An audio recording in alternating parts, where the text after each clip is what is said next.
I think we all have our own embarrassing tales from the crypt.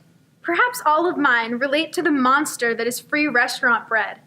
I went to Bonefish Grill and ate so much of that olive bread that I couldn't eat the meal I paid for.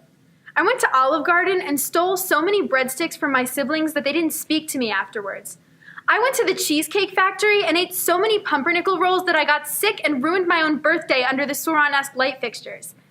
As someone who has suffered from the cruel temptation fresh bread presents, I can safely say that indulging in free bread results in nothing but general discomfort. It seems like a good idea at the time. Bread. Lovely, lovely bread. How could it ever do your hungry stomach wrong, right? Wrong. Let me present the all too familiar tale of the restaurant experience. You enter hungry. Very hungry. Mere moments after you've ordered drinks, this bread is placed in front of your salivating self, and you eat it. One is enough to hold you over, and perhaps, if you have a smaller appetite, enough to satisfy.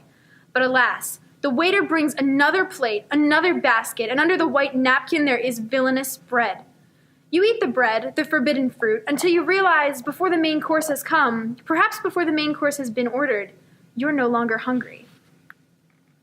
The meal comes to you, the waiter warning you that the plate is hot. You stare at it, wishing you had not consumed the rolls previously placed in front of you. You know the feeling, taking careful bites to try and rescue your stomach from the nausea. The waiter comes back, and you nod that everything is fine. It is not fine. The bread has consumed you. You ask for a box. The waitress takes her time in bringing back your packaged disappointment, soon to be forgotten in the depths of your refrigerator. A waste. By this time, you've suffered a carb crash. Your stomach grumbles and you stare at your barely used fork, remembering the food you once had. The waiter asks you if you want dessert. Your belly screams that yes, you would like dessert. You are hungry, ravenous even, but not for the nutrition currently sitting in a styrofoam box by your feet, but for a fat and sugar-laden sweet. Before you've realized it, you've eaten nothing but empty calories. Though you've ordered a very healthful entree, what have you really eaten? Bread. Pre-meal bread. Do you know why restaurants serve this bread? To confuse you, to create illusions. You're being swindled.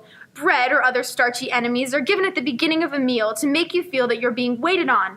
It's meant to quell your anger, push your complaints down your throat with a freshly baked yeast beast.